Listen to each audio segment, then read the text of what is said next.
We are absolutely in the middle of an economic downturn. The spike in interest rates means consumers have got less money, and it's the same for businesses. I'm paying more on my loans. They're costing me another £300,000 a year.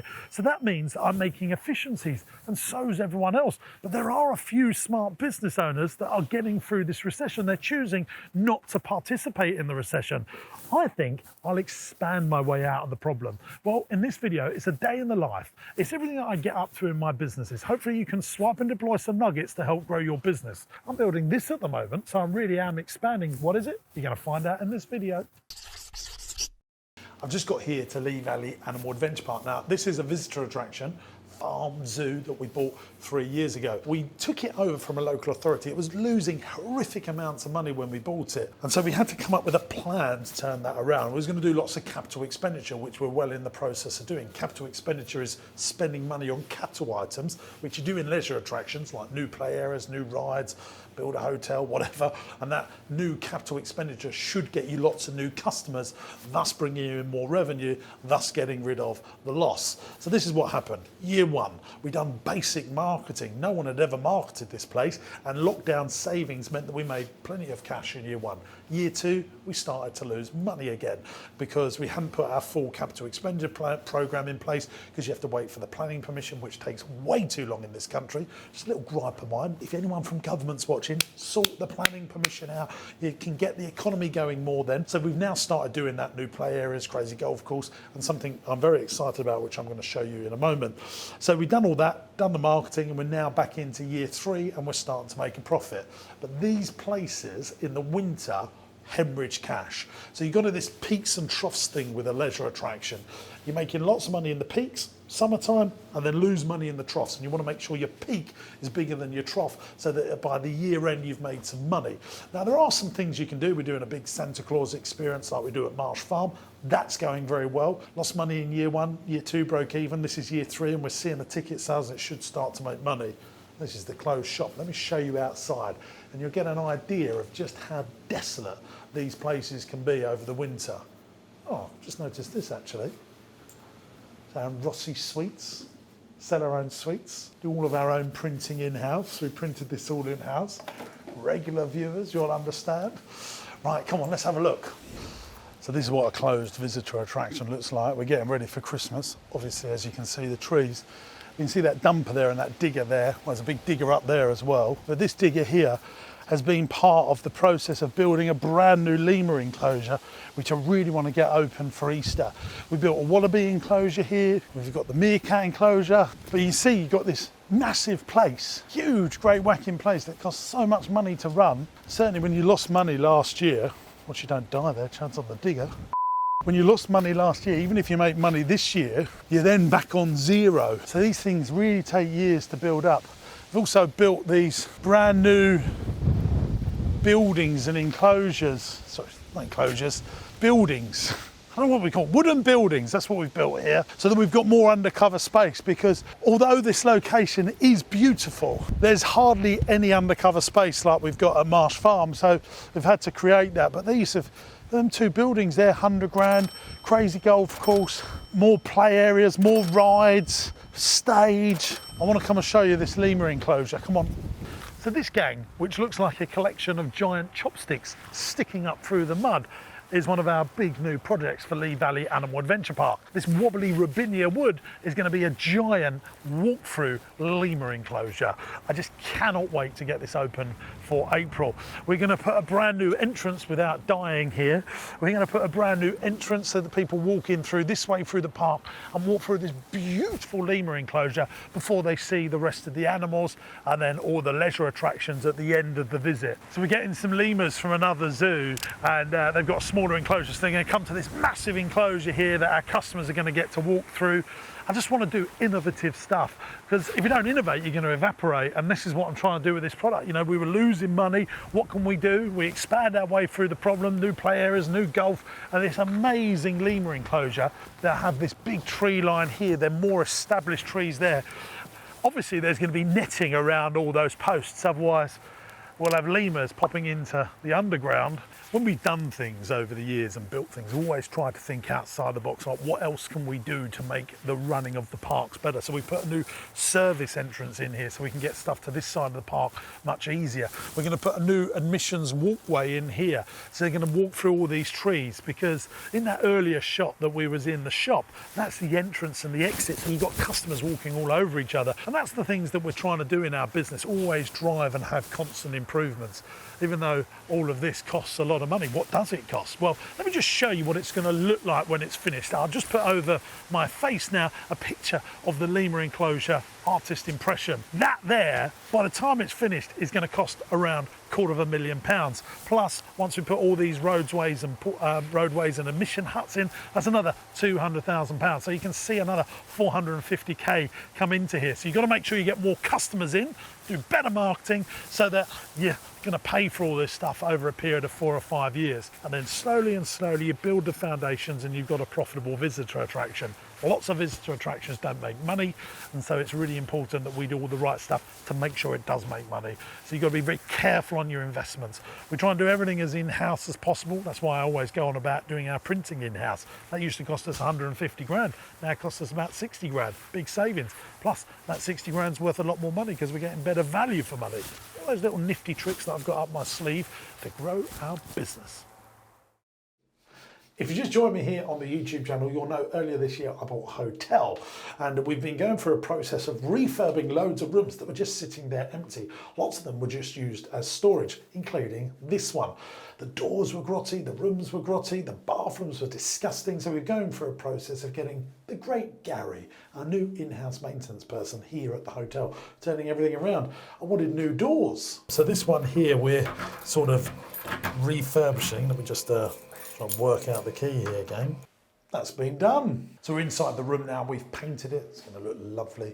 We even chose grey. Now this is really interesting. We're making sure that all the rooms have the same colour throughout, so if there's any scuff marks we don't have to panic, oh, what paint did we use? All of that stuff causes so many problems. We've learned that in the rest of our businesses. We've got 10-day nurseries. We painted them all the same. When we started, they're all decorated differently, but you learn, don't you? You learn that actually systems and processes drive efficiencies in the business. So same colour throughout in all the rooms means you can just refurb much quicker. And we had some missing parts of this room. Like, you see this coving around the room? For some reason, this wall behind me up here had no coving. I wanted to get that sorted out. Little things that normally you see, like that dado rail wasn't completed. And that's been done by the great Gary. You know, when you stay in hotels, you want to have plugs by the bed. Well, there was no plugs by the bed. You want your USB-C and USB and plugs next to your bed, so we're putting all that in. Well, that plug's been done. Here's another little plug for you as well. If you want to come and see me live at one of my seminars to grow your business, you can come along. Tickets are only a few £100 and you can buy them on my website, jamessinclair.net, and I'll even leave a little link in the video description. Now, in here, we had a grotty bathroom, which Gary's, look at this. Oh, mate, it's already looking better since earlier. This was brown. It looked like poo. Well, it looks less like poo now. This bathroom's looking bloody lovely. Nice tiles, gonna have a power shower, nice toilet, brilliant sinks. If you're loving this, I'm going to be refurbishing the rest of the hotel rooms to make sure you stick on the channel as we do more as the year trundles on. I just want to say a big thank you to American Express for sponsoring this video. I've teamed up with Amex UK to make even more great videos to help entrepreneurs and business owners grow their business. Now, specifically, I want to talk to you today about one where I've lost £200,000 on a particular business deal that I did. There's some key lessons in this video that I want you to swipe and deploy so you don't make the same mistakes. It's all over on the American Express UK YouTube channel. There's a link above my head and also a link in the video description of how you can go and watch that video. It gets better than that because Amex UK have created Business Trends and Insights Hub. This is a resource centre for entrepreneurs and business owners with a ton of info that you can, again, swipe and deploy to help grow your business. Now, there's also a link in the video description for that too. Let's get back to the video. We're now in the Rossi Ice Cream Factory. This is where we finish all of our ice cream. When you're making ice cream at our level, you have to prep up all your boxes because once this manufacturing begins, thousands of ice cream pots come out and we attach robots to finish the product. And these little robots are next going to be making this, something that we've been working on. This is Rossi Ice Cream Vanilla Nothing unusual about that, but you see that little word there? Woof woof. Doggy ice cream is coming to Rossi because doggies love ice cream too. We actually put this on social and people went wild about it. We're doing strawberry flavour, vanilla flavour, and one other flavour which I can't remember, probably stew flavour. Dogs would like that, wouldn't they? So yeah, I'm very excited about this. Constantly innovating. Big message for anyone that's in business. You've got to constantly innovate, because if you don't innovate, you evaporate. Even when you're at the top of your game, you've got to keep moving forward, keep pushing forward, because the marketplace is always innovating. Right, let's get out of here, because this hairnet is not good for my fashion. If you've been following the YouTube channel for a while now, you'll know that I bought Party Pieces. Oh, when was that? May, June time, and I paid £180,000 for it. Party Pieces was owned by Carol Middleton, and the business went into a bit of decline, not because of her fault, because she got some investors involved and it all went wrong. There's loads of details about this online. Just put in James Sinclair Party Pieces and you'll see loads of newspaper articles about what went wrong. So I paid £180,000 for it, but then I had the same again, because I had to move a warehouse from Reading over to Essex into this warehouse and integrate it into my Teddy-tastic business, which is my teddy bear business, which now does arts and crafts and now party products. And we've done some nifty stuff with Party Pieces. We noticed one of the strongest things was personalised banners, personalised balloons, personalised products. So we now bought a new printer, a new software to do personalised birthday cards, personalised invitations. So we're integrating that into the website to try and get those revenues up a little bit further. I'll tell you the other thing is we've sent everyone a catalogue in the post. Real old school marketing, and I've seen our sales start to go up because of that. So rather than just rely on Google pay-per-click or Facebook ads, try and think about old school marketing, because we are seeing good results with that, because less and less people do it. Now, I also made another video on the YouTube channel. It's actually one of my favorite videos that we ever made, where we went from 0 to 1 million in sales if I had to start again. I put a little link above my head how you can watch that video. Honestly, it's a great little lesson, so go and check it out. Can we put a link in the video description as well? As we'll do that. And I said I wanted to start a stationery company, and a load of people went, oh James, can't make money from stationery, it's so commoditized. I need to explain exactly, it wasn't just pencils and rubbers. We're going to be creating, well, these are the first products.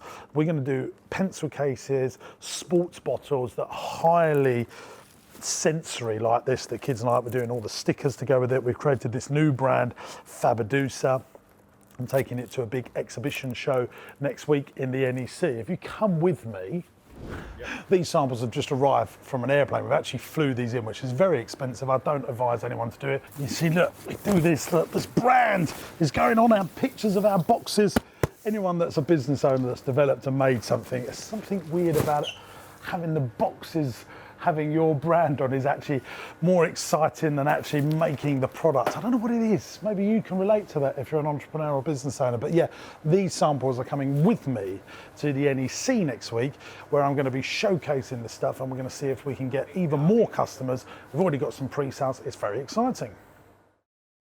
Well, it's a hive of activity here at Marsh Farm. The team are closing down our Halloween spectacular. There are thousands of pumpkins. One of the big things that stresses me out, we have to throw so many away because we want the pumpkin patch to look good on the last day as it does the first day. So that's a cost of business. And you see this massive marquee, we're putting in a massive ice rink. Come and have a look. So this massive ice rink, this is about 170k cost to the business to do this.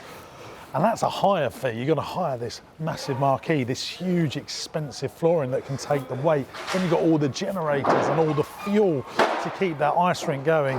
It's very noisy. But we do this so we're as high a barrier to entry as possible. Very loud. So as high a barrier to entry as possible. That's why I do it, because I want us to be the absolute best Father Christmas experience here in the United Kingdom. That's certainly the objective for the business, and this is all included in the price. So anyone else that thinks, oh yeah, let's try and copy Marsh Farm and the Father Christmas experience that we're doing here, I'm going, yeah, go ahead. We've got a 170 grand bill just on this, and that's not a one-off bill. Every year we're doing that. So I think eventually we're going to have to try and build a big barn like this and use it for animals, hay storage, and maybe a permanent floor. Right, let's go, because they're getting a bit aggressive, aren't they? You might be thinking, does it really cost £170,000 to do an ice rink over the Christmas period? Well, look at these bad boys. One of these is a chiller and a big generator. It's a silent generator, so it doesn't annoy our neighbours and annoy us. All this palaver. It's all big money, isn't it? Big money palaver, that's what it all is. And even just hiring that marquee to hire for 8 weeks straight is £40,000, just the marquee. Huge, huge sums of money. That's dead money. I've got to work out a way next year how we can capitalise some of this stuff so we own it, because that is always my preference, is to own stuff that you can re-leverage again. Talking about leverage. So this here is the closing down of the pumpkin patch, and one of the big things that I've learned in my career is that little magic word called leverage. It really is the superpower of entrepreneurs. Wherever you can use leverage in your business, you find that everything just starts working better. If you look at the McDonald's business model, they create a system that they franchise to multiple people. That's leverage. Most people think of leverage just in property, you know, like, oh, we've got £1 million property, we only owe 300 grand on it, we've got £700,000 worth of leverage here that we could leverage to go and buy other property. But actually leverage is about your people, your systems, your customer database, your brand, your infrastructure, your knowledge, your IP. That's where this little fella in here. Over the pandemic, I bought loads of beautiful old vehicles. I bought a Route Master bus, I bought that other blue thing behind me there, which is a Fleur de Lis replica. But this was another original 1932 vehicle, which we've just had completely done up. And this is now going to go to the Rossi parlour as part of its Christmas decoration. So we're using it here October as a lovely Instagrammable photo opportunity, but now we're going to re-leverage this asset over for Christmas at the Rossi parlour. And that's what I've been doing from my whole career. You know, where can I leverage my team? Where can I leverage my database, leverage my brand, leverage my knowledge to grow the business? I've also leveraged property. You know, I love a bit of property. Let me shake your hand. That's what I like. No, keep your glove on. If you leave them full, that's good to see that. I was going to ask, have we fixed that digger now? It's all done, yeah.